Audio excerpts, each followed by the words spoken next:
அதானி குழுமத்தின் மீதான வழக்கை செபி எனப்படும் பங்குச்சந்தை ஒழுங்குமுறை ஆணையமே விசாரிக்கும் என்று ஹிண்டன்பர்க் ரிசர்ச் அறிக்கை தொடர்பான வழக்குகளில் உச்சநீதிமன்றம் தீர்ப்பளித்துள்ளது. உச்சநீதிமன்றம் தனது தீர்ப்பில் வழக்கின் விசாரணையை செபியிடம் இருந்து மாற்ற எந்த அடிப்படையும் தேவையில்லை என்றும், விசாரணையை சிறப்பு புலனாய்வு குழுவுக்கு மாற்ற எந்த அவசியமும் இல்லை என்றும் தெரிவித்துள்ளது. இந்த தீர்ப்பை வரவேற்றுள்ள கௌதம் அதானி, உச்சநீதிமன்றத்தின் தீர்ப்பின் மூலம் உண்மை வென்றுவிட்டது, வாய்மையே வெல்லும், எங்களுக்கு ஆதரவளித்தவர்களுக்கு எனது நன்றியை தெரிவித்துக் கொள்கிறேன். இந்தியாவின் வளர்ச்சி பயணத்துக்காக எங்களின் பணிவான பங்களிப்பு தொடரும். ஜெய்ஹிந்த் என்று குறிப்பிட்டுள்ளார். குடியுரிமை திருத்த சட்டம் நாடாளுமன்றத்தில் நிறைவேற்றப்பட்டு பல ஆண்டுகளாகிறது. இதுவரை சட்டத்தை அமுல்படுத்துவதற்கான விதிகள் வகுக்கப்படவில்லை. ஆனால் தற்போது விதிகள் விரைவில் வெளியிடப்பட உள்ளதாக செய்திகள் கூறுகின்றன. நாடாளுமன்ற தேர்தல் வர உள்ளதை முன்னிட்டு இந்த நடவடிக்கை எடுக்கப்பட்டுள்ளது. தேர்தலின் போது மக்களை மத ரீதியாக பிளவுபடுத்தி அரசியல் ஆதாயம் அடைய வேண்டும் என்பதே இதன் நோக்கம் என்பது தெளிவாகிவிட்டது.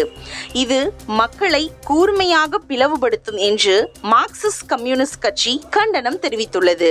பாஜக எம்பியும் மல்யுத்த கூட்டமைப்பின் முன்னாள் தலைவருமான பிரிஜ் பூஷன் சரண் சிங்கின் குண்டர்கள் ஆக்டிவாக இருக்கின்றனர். எனது தாய்க்கு தொலைபேசி அழைப்புகள் மூலம் அச்சுறுத்தல்கள் வருகிறது.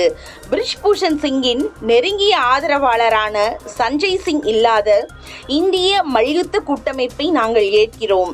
மற்ற உறுப்பினர்கள் இருப்பதில் எங்களுக்கு எந்தவித பிரச்சனையும் இல்லை என சாக்ஷி மாலிக் தெரிவித்துள்ளார்.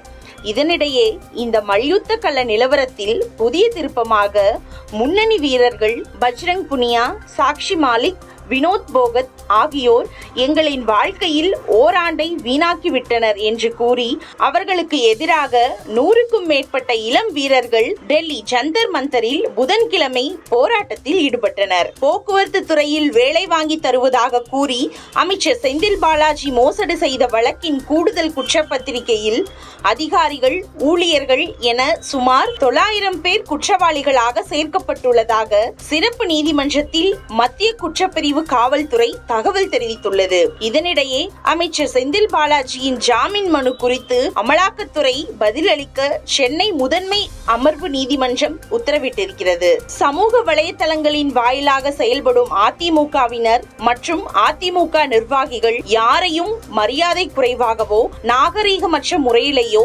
விமர்சனம் செய்யக்கூடாது. பிற கட்சிகளை சேர்ந்த நிர்வாகிகளைப் போல மக்களிடையே வெறுப்பை உண்டாக்க கூடாது என்று அதிமுக ஐடி விங் பிரிவினருக்கு அக்கட்சியின் பொதுச் செயலாளர் எடப்பாடி பழனிசாமி அறிவுறுத்தி இருக்கிறார். சென்னை 1000 விளக்கு தொகுதி திமுக முன்னாள் சட்டமன்ற உறுப்பினர் கூகா செல்வம் உடல்நலக் குறைவால் காலமானார். கடந்த சில நாட்களாக உடல்நலன் பாதிக்கப்பட்டு போரூர் மருத்துவமனையில் அனுமதிக்கப்பட்டு அவர் சிகிச்சை பெற்று வந்தார். இந்த நிலையில் சிகிச்சை பலனின்றி இன்று காலமானார். புன்சிரிப்பும் வாஞ்சையும் குழைய பேசும் கூகா செல்வம் பேச்சை இனி கேட்க முடியாது என்று எண்ணும் போது நெஞ்சம் விம்முகிறது என்று கூகா செல்வம் மறைவுக்கு இரங்கல் தெரிவித்துள்ளார் முதல்வர் ஸ்டாலின். சேலம் பெரியார் பல்கலைக்கழக துணைவேந்தர் மீது முகாந்திரமே இல்லாத ஒரு வழக்கு தொடரப்பட்டுள்ளது.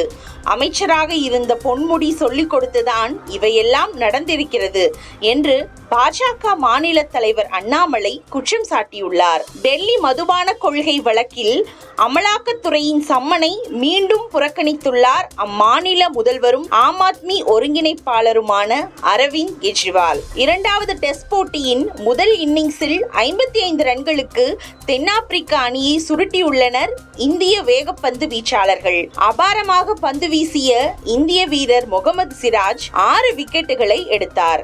சென்னை YMCA நந்தனம் மைதானத்தில் 47வது சென்னை புத்தக கண்காட்சியை தமிழக இளைஞர் நலன் மற்றும் விளையாட்டுத்துறை அமைச்சர் உதயநிதி ஸ்டாலின் தொடங்கி வைத்து விருதாளர்களுக்கு விருதுகளை வழங்கினார். மேலும் புத்தக காட்சிக்கான முதல்வர் ஸ்டாலினின் வாழ்த்துச் செய்தியையும் அவர் பகிர்ந்து கொண்டார்.